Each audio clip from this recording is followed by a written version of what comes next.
good morning. Oh, මේක මේ 04C හිනෝ engine එක මේ ෆ්ලයි වීල් එක දාද්දී මේ ඩොට් එක තියෙනව නේද?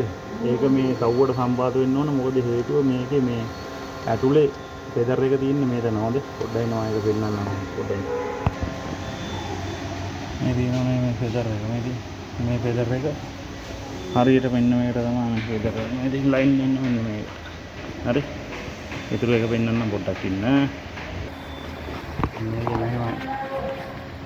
මේක නම් ෆෙදර් එක හලලා හොඳේ. මේක මේ ගලවන කොටත් ෆෙදර් එක දුන්නේ නැහැ බාසුන් නැහැ කාලා මේක.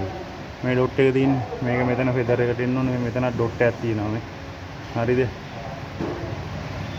මේ පැත්තේ ඩොට් එකක් නැහැ. මේකේ මෙන්න මෙතන ඩොට් එක තියෙනවා මේ ඩොට් දෙකට ලයින් කරලා දා ගන්න ඕනේ. නැත්නම් පිස්සු හැදේ මේක දාන්න ගියාම ට්‍රාන්ස්මිෂන් එක හොඳේ. හරිද? එහෙනම් මේ දෙක මතක තියාගන්න. මේකෙත් තව ක්ලච් එක පොඩ්ඩක් උඩට එහෙට මෙහෙට යන්න ඕන. හරි.